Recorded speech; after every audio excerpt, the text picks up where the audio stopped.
Hey, O City Leader, welcome to the first of our leadership labs. So here's the thing about leadership. I do believe everyone is a kind of leader. I know that sounds a little fortune cookie-ish, but every person does have an orbit. Every mom or salesperson or plumber has some kind of influence. But the thing that makes a leader a great leader isn't just doing a thing well or managing a group of people that were given to them or accomplishing a task on time. What makes a leader great is that they learn to work themselves out of a job. They learn how to gather people around them that are either modeling a value really well or are able to see a huge potential in someone else's life. And it's the ability to look at that other person and think, I bet that person could do my job one day, even better than me.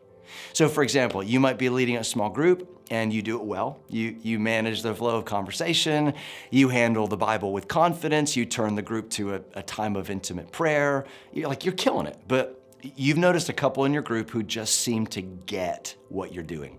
Like they love to pray for people, they're naturally checking up on someone who hasn't been to group in a couple of weeks, and you think to yourself, man, they would be great small group leaders. Or you're leading a team during one of our Sunday gatherings, and your team has a high emphasis on connecting with guests. And so, you're doing your thing. You notice that at the same time as you're doing your thing, there's a woman who's just wandering around the auditorium every week who is introducing herself to people and like chatting them up and listening to their stories. And you think, man, she's amazing. I wish she were part of my team. And so what do? Well, unfortunately, not a lot. Usually we just do our job, fulfill our role. Honestly, we just assume someone else will notice what we just noticed. But it doesn't usually work that way. So the leadership lab today is just ask and don't say no for them. Just ask and don't say no for them. That's it. Just ask the person, have you ever considered joining the prayer team? I've watched you pray for people in small group and dang girl, you can pray, things happen.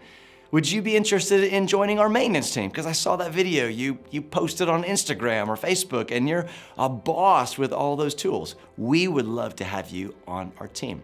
Now, here's where our empathy sometimes gets in the way. We look at their life and we immediately say, I know their schedule and family rhythm and crazy job and they are way too busy for this team. No. Don't say no for them. You don't know what they've been praying. You don't know what God has been reminding them of, convicting them of, inviting them into. So sometimes our lack of invitation actually keeps them from stepping into the very thing that God made them for. So your homework this week is really simple. Keep your eyes open. And when you see someone, ask someone.